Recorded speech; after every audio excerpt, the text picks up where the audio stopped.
Hello students, I am your teacher Dr. Rahul Deshpande. Today we are going to learn about the introduction and history of microbiology. We all know about the subject biology, that is a branch of science which deals about all the living organisms including all animals, insects, birds, plants and all other living organisms. The same way there is a branch of science which deals with the study of the living organisms which cannot be seen with the naked eyes. This branch is called as microbiology. Microbiology is a branch of science which deals with the organisms with the help of a magnifying device like microscope. These microorganisms are of great importance to our routine life. They shows a great impact with or without their presence.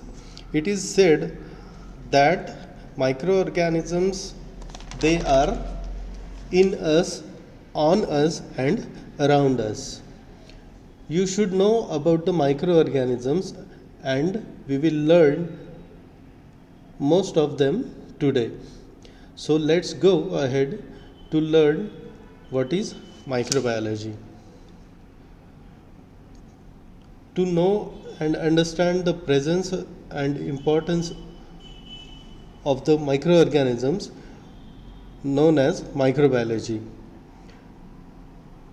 Microorganisms are unicellular and multicellular organisms. We cannot see them with our naked eyes.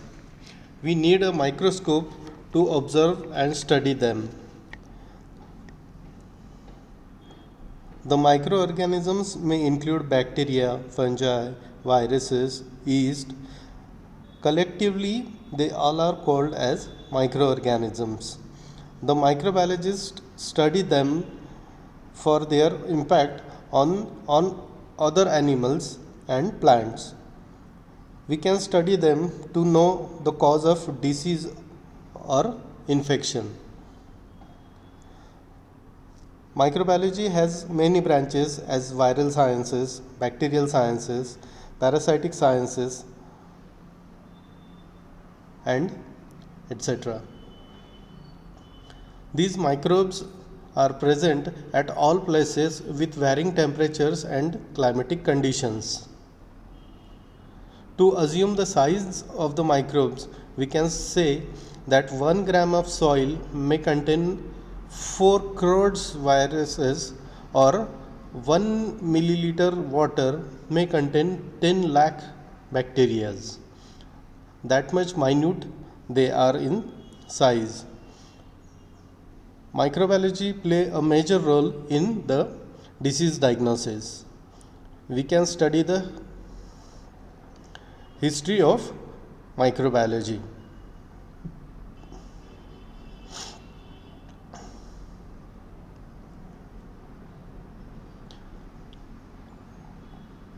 The first person who identified the presence of microbes for the first time ever was Antony von Leeuwenhoek.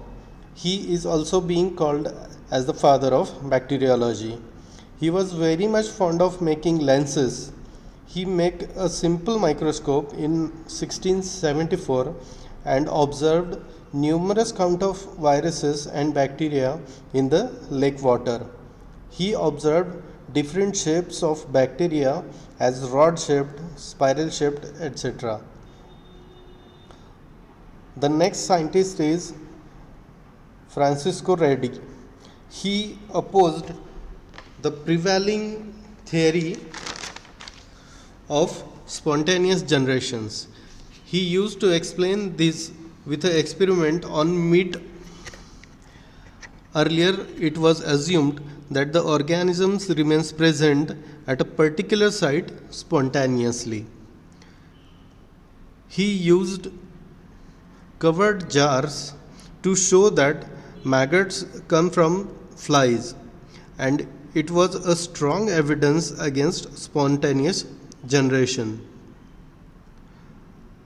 The next contributing person in the field of microbiology is Edward Jenner. His observations and work on milkmaids, that the milkmaids did not get the disease cattle had a similar. So he purposefully took scrapings from cow pox blister and scraped a 8-year-old volunteer. With the material, the child got mild illness but not the smallpox. Edward Jenner led the foundation for Pasteur's later work with vaccination. Then the person is Louis Pasteur, the French scientist.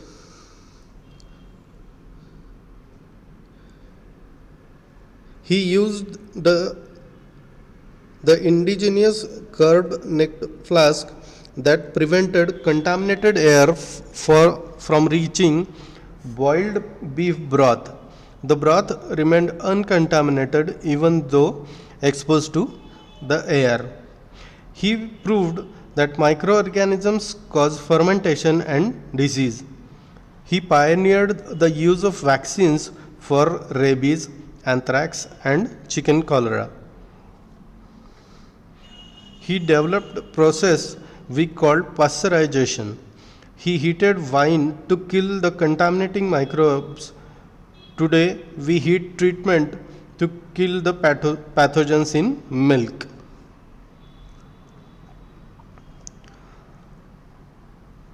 The next name comes Robert Koch. He developed Koch's postulates, which proved that microbes are the causative agent for the disease.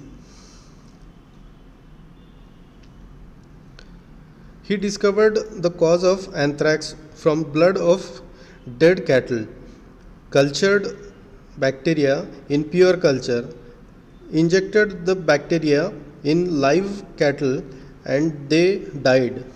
Then again he cultured the bacteria in lab. This process led to the establishment of a procedure for determining microbial cause of disease.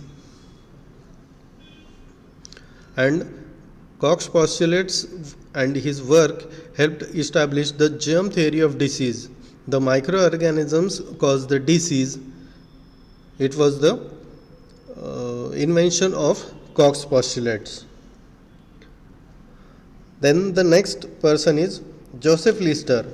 In 1860s, English surgeon that applied ideas to the germ theory to surgery.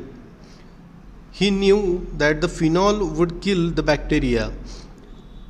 He treated the wound of the patient with phenol and there was no infection to the patient. First antiseptic used in surgery, chemicals used as agent and tissues before surgery. He also proved that microbes cause surgical infections. Then recently, these two people, they have made a great revolution in the field of microbiology. Watson and Crick. In 1953, they have discovered the double-stranded DNA. They have successfully put the theory that the DNA, that is a genetic material of all the living things. The DNA it is not a single stranded, but it is a double stranded DNA. It is a working of, or we know the structure of DNA, double helical structure of DNA, due to these two persons, that is Watson and Crick. This is a double stranded structure of the DNA. There are many contributors in the discovery in the field of microbiology, but we have just seen few of them. Thank you for your attention. I hope you have understood the history and introduction of the microbiology. Thank you.